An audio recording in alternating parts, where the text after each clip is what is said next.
Israel's top military commander has put his troops on alert for a possible ground assault in Lebanon.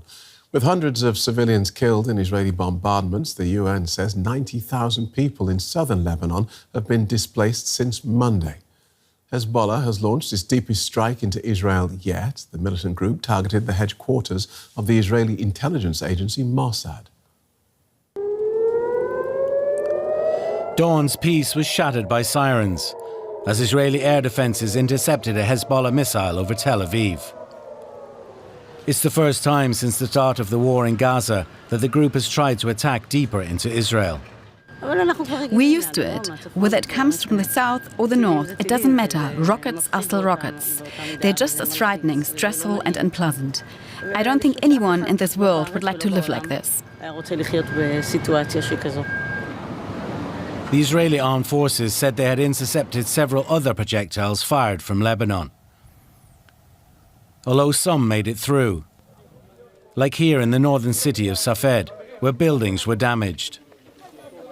In Lebanon, it was a different story, after the Israeli military launched fresh airstrikes against what it described as Hezbollah targets. The Israeli army says Hezbollah is hiding weapons within the civilian infrastructure. Attacks also hit villages, like this one 25 kilometers north of Beirut, far from the Iran-backed militia's traditional strongholds. Lebanese authorities say there are casualties. The UN says more than 90,000 people have been displaced since Monday. Thousands have ended up here in Beirut, with many finding shelter in schools like this one. Some here are old enough to have unpleasant memories of the last conflict between Lebanon and Israel in 2006. I witnessed the July war. We were definitely scared, but not like these days. We suffered and we were displaced onto the streets. And we also faced that in 2006. But now the situation is much harder. Despite the attacks back in southern Lebanon, others are determined to stay put and to continue their day-to-day lives, like here in the city of Tyre. The people who fled are from rural areas. There is nothing here. We won't leave. As you see, I'm selling vegetables and fruit, and people are buying and happy. We won't leave. This is our land. We are the rightful owners. Even if some had to flee to protect their children and family members, some have to stay in the town so the enemy does not think that it's empty. But with the Israeli military giving no indication of when its aerial bombardment might end, and Hezbollah showing no sign of stopping its own attacks, calls for de-escalation by the international community seem to be going unanswered. Now, Randa Saleem is director of the Conflict Resolution Programme at the Middle East Institute and a non-resident fellow at the Johns Hopkins Foreign Policy Institute. Welcome to DW. Simple question, but complicated. Is Israel trying to bomb Hezbollah into some sort of deal? Yes, they are. I mean, they have been reluctant to engage in an all-out war, as Hezbollah has been reluctant in an all-out war. There is a diplomatic deal on the table that the American envoy, Mr. Hochstein, has been working on for some time. Hezbollah has linked any kind of diplomatic deal on the Lebanon-Israel front to a ceasefire deal in Gaza. And the Israelis, especially the Israeli Prime Minister, has been reluctant to endorse a Gaza ceasefire deal. And in fact, what he wants is a separate deal on the Lebanon-Israel front. Right. So, given that, and given what you were saying about the Hochstein deal, now we understand that the Israeli Chief of Staff has told his troops to prepare to go in to Lebanon. So the tension goes up. Does it look as though the Hochstein deal is dead, or is this just part of the pressure? I think for now it's part of the pressure. But I think it's going to be very difficult for Israeli officials once they have started this, once they have promised their people that they're going to do all they can to return the Israeli residents to the north of Israel, it's going to be very hard for them to just stop midway. And so what's the likely course that if they are not able to bring Hezbollah into submission, into basically agreeing to this diplomatic deal, is that they have to go up the escalatory ladder, which means sending troops into southern Lebanon to create the safe zone, the size of which I'm not sure. Some people say 10 kilometer, some people say 30 kilometer, anywhere within this range, that once they have that security buffer zone, then the Israeli military says that that will be enough to prevent Hezbollah from sending rockets into northern Israel. So why go up that escalatory ladder, as you put it? Why fight a war in Gaza and then turn your attention to the north of the country and say, OK, we will keep bombing there to create this buffer zone, put our people in there, and they will know no peace for the next decade, presumably? Exactly.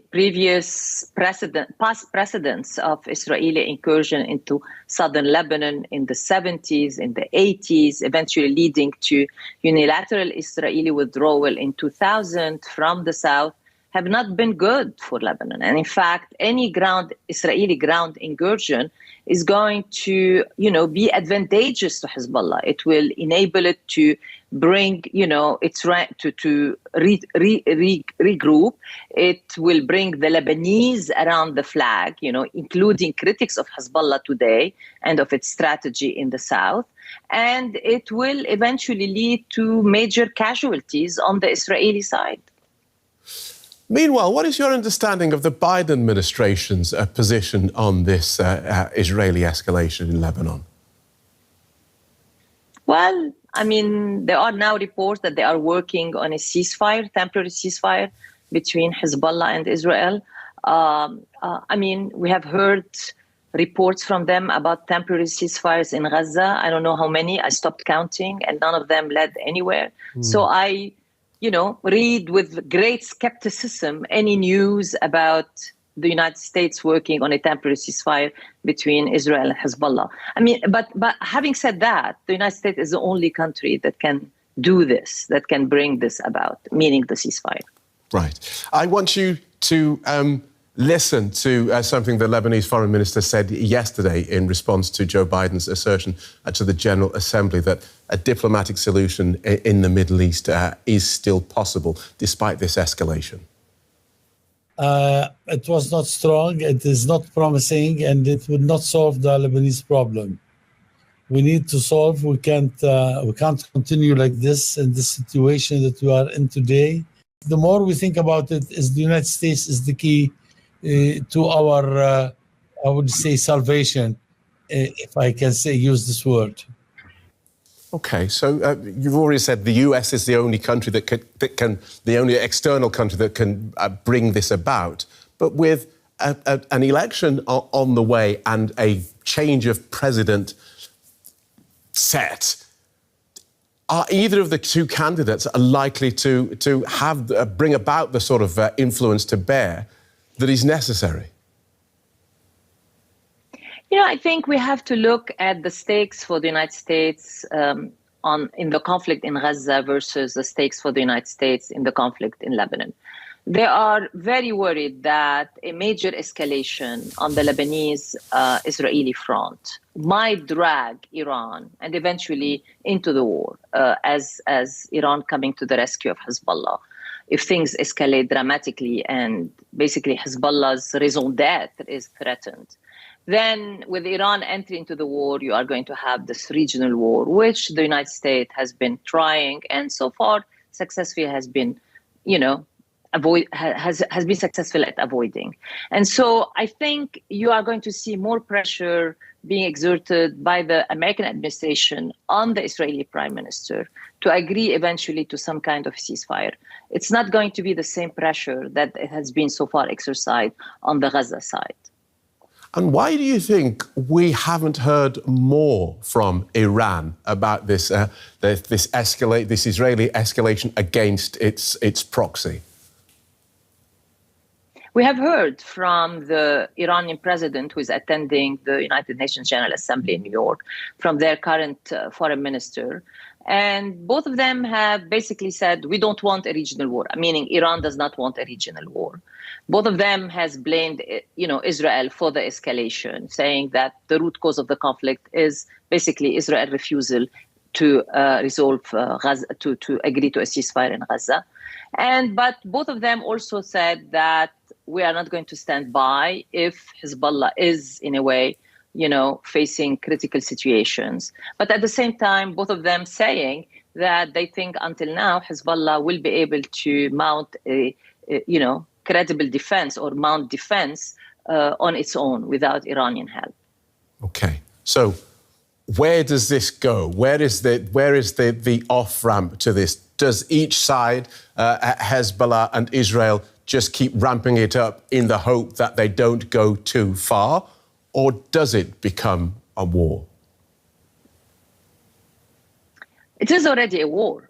So the question is how big a war is going to get. Are we starting to edge toward this regional war, which since October 7 of last year, everybody has been warning of, and everybody has been trying to avoid but at the same time prepare for it. So I think the off-ramp is still a ceasefire deal, although the likelihood of that, in my opinion, is going to be minimal as long as there is no ceasefire deal in Gaza. And so eventually I see no other option for the Israeli prime minister and his defense minister, but not to order a ground invasion, albeit a limited ground invasion of southern Lebanon. Fascinating analysis, and we thank you for it. Randa Saleem, Director of the Conflict Resolution Programme at the Middle East Institute. Thank you. Straight to Beirut then, we can talk to journalist Karim El-Gawari for the latest. Welcome back, Karim. The Israeli Defense Forces Chief of Staff has told troops that his country is preparing for a possible ground invasion into Lebanon. Just talk us through what he said and the likely objective of such an incursion. Well, he basically said that he was announcing that there is a possible ground incursion into Lebanon. He was talking to troops in the north and was saying that your boots will enter enemy territory and destroy him. In addition to that, 2 reserve units were mobilized in Israel to add them to the forces, to the Israeli forces on the northern border. So all kinds of hints that there might be a ground offensive upcoming. Until now, though, no word from Hezbollah on that proposition. But we remember 2006, where we had the last Israeli ground offensive into Lebanon, and that was not very successful. Israel, like today, announced that they're going to make a ground incursion in order to destroy Hezbollah. That, of course, did not happen. Hezbollah, since then, is on every government in Beirut, is stronger and more armed than it was ever before. So the ground incursion didn't work 2006. And the question is, what will be achieved now with a ground incursion like this? Is there anything different to 2006? Many analysts saying that instead the Israeli government should focus to end the Gaza war through the negotiations, to the ceasefire negotiations, exchange of hostages and Palestinian prisoners, end this war. And with this war ending automatically, the war in Lebanon will also end, because Hezbollah is legitimizing its attacks since nearly 1 year by saying that we want to create pressure on Israel to end the Israeli offensive in the Gaza Strip. But what happens now is exactly the opposite, an escalation also on the northern front. People are understandably trying to get out of Lebanon. There have been massive traffic jams at the border with Syria. I'm aware you've been to see for yourself what the situation is like there. Talk us through what you saw today. Well, first of all, there's a lot of people, Lebanese people, who are escaping to safer areas in the north. We visited a school yesterday. The biggest issue was the total uncertainty. How long will be the people there? Will it be a few days? Will it be weeks? Will it be months? So today we went to the Syrian border, and this is also an incredible scene. This is Syrian refugees that escaped some years ago from the civil war in Syria. And now they are so desperate as to escape from the Israeli attacks in their areas. They're mostly coming from the south in the Bekaa Valley, that they're now going back to Syria. Also, most of them don't have a lot of financial means. That means they cannot finance accommodation in more expensive places in Beirut or further in the north. For them, it seems like the only option is going back into Syria. Very desperate scenes. We had a grandfather sitting in his car crying, saying I said, for the rest of my life, I will eat onions and bread just for this. All this was to stop for my grandchildren to be safe. So a scene of despair, really, at the Syrian border towards Lebanon. Israel claims that it's weakening Hezbollah's military capabilities. What do you make of those claims? Well, it's weakening. For sure, Hezbollah is weakened, especially because of the human intelligence Israel has now, obviously, because they know where military commanders of Hezbollah are targeting them one by one. That's a huge problem for Hezbollah. At the same time, some people asking why Hezbollah doesn't use the full force of its missile capacity for one big strike into Israel. And there's two answers to them. Some in Israel saying this is because some of the missile potential is or was in the last days now destroyed. But others says that Hezbollah is just simply holding its potential back. And when you look at the goal of Netanyahu of this war, saying like we want to reach the time where our civilians, the 60,000 people that were evacuated from northern Israel, can go back to their homes in northern Israel. So in order to spoil this, Hezbollah doesn't have to make a big strike. They just have to keep their potential of threatening alive. And that's maybe why it makes sense that they will hold their potentials, their missile potentials now back in order to hope that it will survive this latest storm and then be able to keep up this potential of threatening the north. That means Netanyahu would have not achieved his military goals. Okay, thanks as ever, Karim. That's journalist Karim El Gawari in Beirut. You're welcome. For more, let's now speak to journalist Ronnie Shutter, who joins us now from Beirut. Welcome to DW, Ronnie. I want to start by asking you, what's the situation in Beirut where you are? It's terrible. On the last 2 days, hundreds of thousands of southern Lebanese and Lebanese living in the southern suburbs of Beirut as well have fled north. To give you a personal example, my building is currently occupied by many displaced Lebanese that were seeking shelter. There were thousands of Lebanese up until last night looking for homes, and eerily familiar to the July and August 2006 war, public schools have opened for the displaced. And there are NGOs circulating the city trying to provide some support, whether it's food, shelter, or even for that matter, hygiene kits, eerily familiar to July and August 2006. Well, you described the situation that Beirut is facing because of the influx of refugees from southern Lebanon. How much more resources would the city and the government need to handle what seems to be a growing tide, as you describe it? I think it's impossible for the state to cope with this. And the reason I'm saying that is because Lebanon's institutions have largely failed. Pre-war and the economic collapse of the last 5 years, following the port blast in August 2020, and the severe crippling political paralysis with a caretaker government not doing its job and a presidential vacuum, there is no impetus for the state to do more or even able to do more at this critical juncture. But that said, the only serious measure taken, which was very last minute, was to open public schools. And that has housed most of the Lebanese that were on the streets last night, looking for homes. But beyond that, civil society in this country steps in whenever there's a crisis, whether it's this war or earlier wars, or whether it's simple taking on services the state cannot do. Civil society does step in, and they're doing remarkable work today. You described the drastic situation that the Lebanese have been dealing with for the last 5 years, and that the caretaker government is ill-equipped. We hear from Hezbollah, we hear from Israel, but is the Lebanese government going to say anything or do anything specifically about this crisis? I appreciate this question, and I'll answer it in several ways if possible. At least, first and foremost, on the diplomatic front, which is Lebanon does not have an independent role in this war.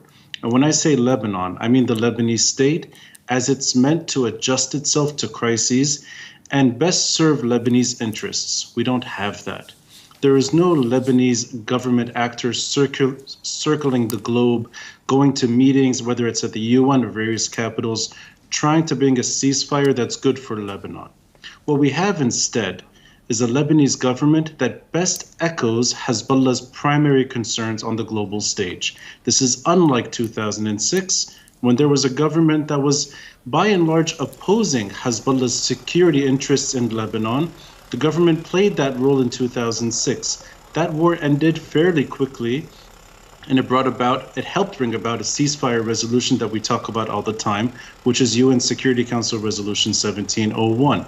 There is nothing like that today. The Lebanese government is a messenger for Hezbollah. Now that's on the diplomatic level. In terms of governance, Lebanon's government is failing. Lebanon's government has been paralyzed for years. The Lebanese government is not involved in emergency situations beyond last-minute planning, and I'll make it even more reflective of the situation. My understanding is that they postponed an emergency session during an emergency. I think that best reflects where we are. Now, that's on the governance level. In terms of how people are reacting, people in Lebanon opened their doors. And this is despite whether there are sympathizers to Hezbollah or opponents to Hezbollah coming north. They are civilians, and Lebanese have, once again, like they've done in the past, opened their doors to civilians seeking shelter. It's Lebanese citizens at the end of the day that are carrying the burden, not just in terms of support, but paying the price as well for this ongoing war between Hezbollah and Israel. Journalist Ronnie Shatter in Beirut, many thanks for that clear analysis. My pleasure.